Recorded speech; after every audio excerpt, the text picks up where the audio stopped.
hit their brake very easily, so I touch that little bit there and have a look, see, it's got a hole through it where they used to smoke. A bit of tobacco in there, set light to it and smoke it. Yeah? What's that? Okay. No, it's glasses. Oh, it's his glasses. It's glasses.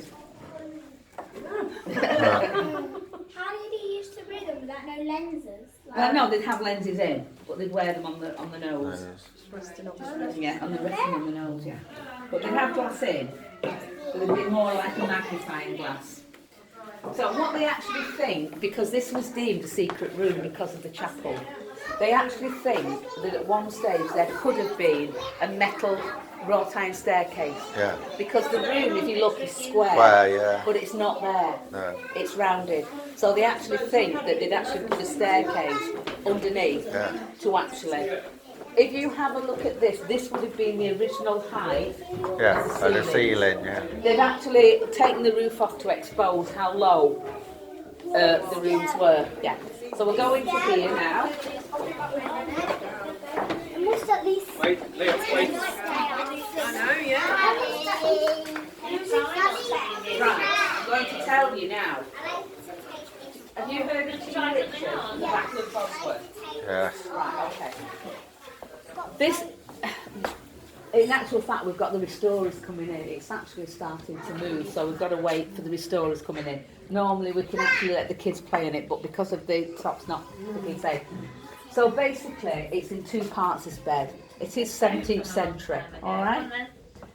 They think that King Richard, wherever he went, actually travelled with his own bed, as they did in those centuries. They're not 110% certain that it was the bed he slept in, but they actually think it possibly was and that he took it with him. The night before the Battle of Bosworth, he did not sleep here. People think he slept here. He slept in a pub called the Blue Boar. It was called the White Boar, and then after the Battle of Bosworth, they changed it to the Blue Boar Inn in the centre of Leicester. But if you have a look here, you can see where it's two beds. This here does not belong to that, although they are 17th century. All right. The reason that they have the drapes, which is our ladies downstairs actually do the crewel work on, is because basically this was an alleyway, basically. So if you were staying here, everybody would be walking through into the Great Hall. So to give you privacy, you had the drapes. All right. Now then, have you heard of the bed bugs? Yes. Right, okay. I can't show you now because, as I say, it's so unstable at the moment. But you lift it up and I can show you in the other bedroom, and it was straw inside the mattresses. So it wasn't a mattress like you've got, it was straw. Oh, and they didn't, and well, you can have a look at another one in a minute. And basically, they didn't, and they used to get bugs in them. So they only used to change them about 3 or 4 times. All right, so they're a bit smelly and a bit buggy. All right? And then underneath is all string, which I'll show you on the other bed. And have you heard when your mummy might say, good night, God bless, sleep tight? That's a saying, okay. Underneath the mattress is string. And because the string went slack, they pull it to make it tight. And that's where that saying comes from. Good night, God bless, sleep tight. Okay? Basically, you can see how low. Can you not let him go on the bed? We've got it's giving way at the top, so we've got the Normally they can play on it, but we're just a bit wary of the plinth. Okay, you can see. Can you see how it's giving away? Can you see? Yeah. That wasn't like that a fortnight ago. Literally. Really? Yeah. No. It's moved. Is it because we've had so much hot weather? No, it's just, I mean, it's 17th century, so the conservationists will be in. So they've got to fix it all. But the specialists, do come, it's not a normal one. So if you have a look here, you'll see all the work on the back. It's magnificent, isn't it? It's marquetry, even on the ceilings as well. And when you think it was all done by hand. Yeah. It's not, is it? That was all done by hand. Yeah, look.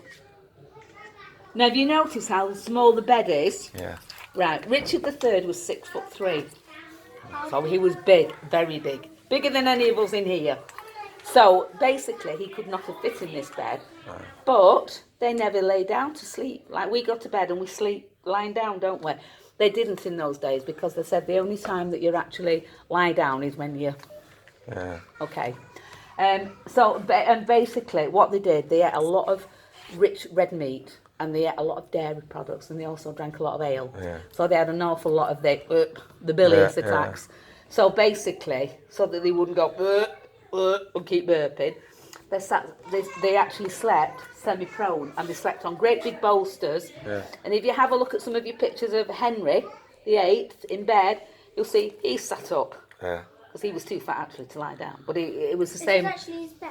No. This King Richard. Oh. You've heard of King Richard because you'll have done it at school, won't you? About the third. the third. That's right. Yeah. Well, they think King Richard III slept in this bed. No, they didn't. Well, we're not sure. We're not sure. He did say at the pub where Bed was. Yeah. And the thing is as well that if you want to know a little bit more about the bed, we can't go through it all with you because No. there's too much. But it's all documented there. The first landlady in 1605, when he'd gone, she was straightening the bed. She found a leather purse with gold sovereigns in. So she went down to the punters and, found them. Next morning, she was actually found dead with a throat cut. 1611, another landlady thought, I can make more money out of this. So she charged a penny to view the bed that King Richard slept in the night before the Battle of Bosworth. And the same fate happened to her. And all the way down, fate happened to all these people because people wanted to see the famous bed. So people thought, well, I can crash in on it here, I can make my money. And then in the end, this bed is only on loan to us in Donington. It's not owned. No. It's owned by Beaumont I'm a northerner, so I don't say the words right. Beaumont Manor, and they've actually now loaned it. Yeah. So it will stay here because this is part of the heritage, of Donington, because they know that he did pass through here.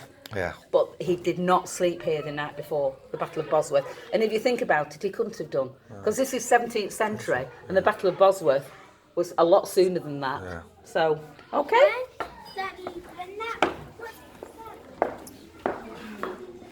So this is where, when I said to you I won't show you outside, this is the doorway that you would have come in. Yeah. Okay? So you would have come in this doorway. This would have been the hallway. Yeah. Now they always had a settle, which is what this is called, to sit on, to take your boots off, your riding boots, your shoes, etc. And then they always had the coat hook to put your coats on. Yeah. Now shoes in those days, they didn't have a left and a right shoe. No. They had a pair of shoes. So basically you'd put your feet in either. Yeah. Either or in the fit. Fit. Yeah. That's good. So basically, the shoes didn't come in. I mean, these are left and right now, but basically they didn't have left and right shoes. No. And this is where you're saying comes a pair of shoes. Because that's all they had. Yeah. It literally was a pair of shoes, not a left and a right. What's the metal bits on that one? They're actually, when you're actually working out in the fields, so you put your foot in and you're not actually walking, you're walking on your, you're not walking on your shoes, you're walking on the metal. So you're not actually getting caked in whatever, okay? This wall here is a wharf and doppel wall. I'm sure you've heard of those. So that wall would have been made of cow dung, horse manure, whatever, mixed with hay, straw, etc. So the wall would start off like that with the weaving. Then they'd mix it up in a big pail and then slap it on the walls, basically. What's in here? Those are the helmets that they used to wear. The armoury. Imagine that on your head. It's really heavy. They're all very heavy. Right on carefully. Yeah, because they're very heavy. There's another one here. They are very, very heavy. You can't imagine them going to battle, can you? No. And if you have a look at this here, at the back, which I'm not getting out, can you have a look at this here? They used to have those on the horse with them. Oh, I know about The that. charges, so they'd have these on, and they'd have the armour, and then they would walk, then they'd have that on, and they'd go like that. Charge. They'd do the charge with those. Okay. The old miss. Yes. It's nice that the kids can actually play with the things, isn't it? It is, But this is what they wanted. They wanted it to be a living one. museum and not.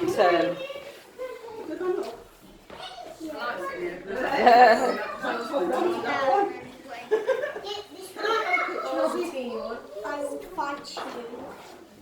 And if you have a look on, these are original doorways. Yeah. Now, when the house closes in November, they will actually, the conservationists will come in, treat all the wood, check for any mould, wood. These here, they think are anti-witch marks as well, but they've not been authenticated, so we can't say they are. No.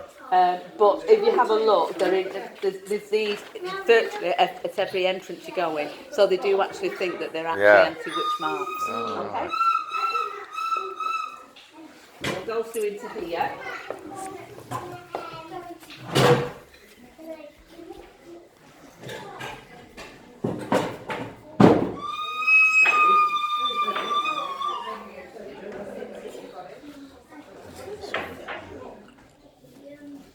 Yeah, it's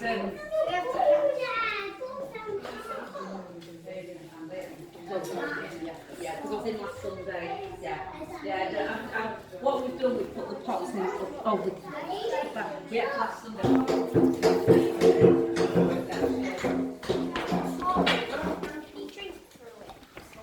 Well, you could do.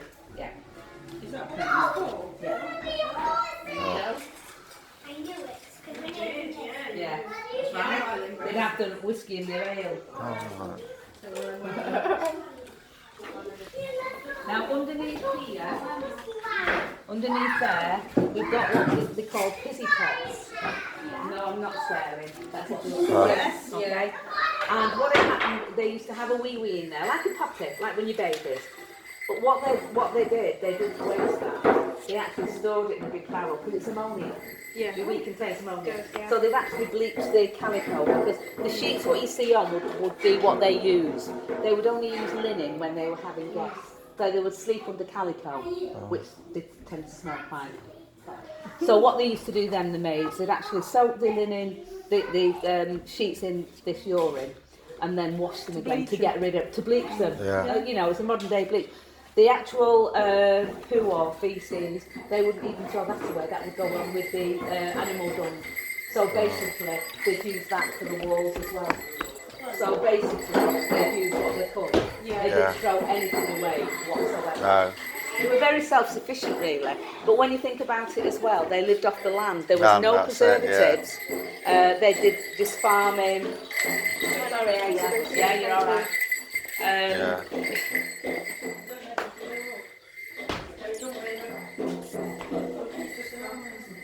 But everything they wore was of pigskin or wool, or because it was so cold, sheep's wool, which is why we have the spinners and the Jacobean craft group. They show you how spinning. We can keep that on while we do the tour. I just said that. Yeah, come on then, you can keep it on. This here is part of the house, but it is genuine 17th century. It's in two pieces. It's beautiful, isn't it? There are 3 imperfections on that. We don't know where they are. Nobody knows where they are. The only person who knows is the carpenter. And the reason being is there's only one perfect person, and that's God. He's the only thing who makes things perfect. So all the carpenters of the 17th century always put imperfections. No idea where they are. None of us have. Okay? That's a baby walker. It's a bit big for a baby walker. Right. This here, obviously, is the great chamber. This is where they would do their entertaining. Amen. Now, if you look up here, the kids aren't interested in this bit. If you look up here, can you see there's 2 marks there? Yeah. And there's 3 here. That was how they used to put the pieces together. So they put 3 with 3, 2 with 2. Now Mrs. Bigby had this crazy notion that she wanted to close this room off. Ignore that, that was not here. No. So she actually wanted to close it off here. Yeah. So the carpenters got all the woodwork down, brought it up, and then she suddenly stood and thought, well, if I do that, we've no room for dancing, because they used to hold Jacobean dances here. Yeah. So that's why that was moved back. Yeah. This was never closed off, no. If you have a look where the ceiling was, there was up to 6 servants at a time slept up in the roof space. So there would be 6 servants in there. Sleeping in the spaces. Okay. And 3 servants down there and 3 across there. Yeah. So that's where they slept. Wow. The only thing they had was Mary, who was the cook, had 5 children. And the Digbys were really, really good, and they allowed her to live here with her 5 children. But the children had to sleep on the sides, okay? When the Digbys were away, because they had under 2 houses, they allowed the servants to even come up into the great chamber and eat at the table. They were very good. Yeah. The Digbys never ever, they ate all their meals with the servants. Yeah. So they weren't like your dignitary, where they were so posh that they wouldn't eat with the servants. So basically, the table downstairs would have Mr. and Mrs. Digby and the servants, Yeah. and that's how they ate. And as I say, they actually had all the Jacobean dancing, etc. This is a table rug, it's not a rug what you put on the floor. No. So when they weren't entertaining, they would have this here. On the yeah. When they were entertaining, again, the posh linen would come out. So basically, a lot of it was a bit like today for show, really. Yeah. We all, you know, Get your best stuff out. exactly. My gran always had a best drawer for all her good stuff. This is the other part of the chimney, what Yeah. you've seen downstairs. Stairs, yeah. Remember I said it was a double chimney? Yeah. This is the other half of it. Oh. Use this to take the fire. That's right, that's the bellow, yeah, to get the fire. This here, this doorway here, they think at one time they were actually going to put an annex on. So it would be like an L shape. Oh, right, yeah. But it never got done. So they actually left that there. So there's no documentary evidence to say they were doing it No. or they weren't doing it. Because obviously they did everything by candlelight, a little bit like the ladies downstairs. Yes, They never sat and did nothing. No. So they'd sit on each side of the window and they'd do the crewel work, the spinning, the embroidery, the crocheting. So they never ever sat with idle No, hands. no, that's it. And the thing was that they didn't have to wash or anything because it was all done for them. Yeah. Okay, so this is the final bit of the tour. So this is their bedroom. Well, it's been made as a bedroom. They think actually it was a dressing room originally. But if you have a look, this is really starting to crumble now. Oh, yeah, it is, yeah. Now, the anti-witch marks are on the other side of this. This door has been reversed by some owners. Be careful coming down the steps, please. I want to have a look at that room because I have the best room ever. There you go. There's the mattress. Good go. There's the straw. And there, can you Oh, see? yeah. Can Yeah. you see it under here? Yeah. Yeah, in a minute. There you go. There's, Yeah, that's with how the they straw. tighten it. That's the straw that they used to use. All right. Yeah. And this was exactly how it would have been. Just a piece of calico, and it was cold because there's no blankets. There you go. These here. This here. Yeah. The squares you see is how they got the scaffolding up Oh, to actually put Yeah. the beams. And there again, as you can see, the roofs have been taken off so you can see how low they were. This here would have been a modern day ensuite, and all it was a toilet, a Right. wooden seat basically, with a pot underneath it, and every day the servants would have to empty it. Yeah. This here is 17th century. Inside here would have been all the posh linen. This again would be kept under lock and key. It's just fine, it's okay. This would have been kept under lock and key, and the only person who had the key was the mistress or the head parlour maid. And they only had 4 servants, but when they were entertaining, they brought in an outside cook because they wanted to, impress people. Yeah. That's it. Whereas the normal everyday cook would do normal everyday food. Obviously, when they were entertaining, they'd have the pig's head on the table, studied, and Yeah. But this is exactly, there's costumes in there. These are all costumes you can use, look. Oh, look at them. Yeah, so basically, they lived a very simple life. That's it. They were landowners to start off with, then they sold it. Towards the end of its existence, it was owned by the Harley Trust, which were, there again, a charity. And they took it on, and then what they did, they actually built, with the money they got from the landowners, the tenants, they actually built an orphanage, and they built a house for widows of clergymen. Yeah. And basically, this is how the guy got hold of it Yeah, because it was still under. He was a tenant farmer, but basically last week we had a lady round who can remember the farmer and the pigs, and she said she used to look out of her bedroom window, and all you could see was pigs everywhere because he wouldn't live here. No. So when they actually came in to actually look at the house, you can imagine what state it was in. The pigs had come upstairs, downstairs, because they'd come in through the upstairs, and she's got pictures of the pigs going up the stairs and through the wooden door, because everything was absolutely rotten, with, obviously, the pig. That's it, You yeah. can't imagine what the smell was. No. Pig poo. Yeah. I have to be careful what to say, but pig poo, yeah. But he was the last one, and they actually got rid of him in 1960s. And then that, as I say, and that's when Leicester actually bought it, closed it. Now then, who likes Christmas? Ah, brill. Well, if you go on the internet near a Christmas and you come back to see us, this house is all decorated as it would have been in 1620. And we've got carol service going on, and the carols are what would have been sang in 1620, some of them. And it takes nearly 2 months to get the house ready. So everything is done with holly and ivy, Christmas tree, with old-fashioned Christmas decorations on, not like they have today with, you know. And I still, do you make paper chains at Christmas? Paper chains? Yeah, I remember them, yeah. Do you not make paper chains? You have to make paper chains at Christmas with Grandma. It's, I say every year Yeah, we I make used to those. make them, yeah. And we actually put them round. And what we do is just put some on the tree and hang them down. Yeah. And if you go to Hobbycraft and what's it called, the Range and places like that, they actually sell them. They're 99p. It's wonderful. Yeah.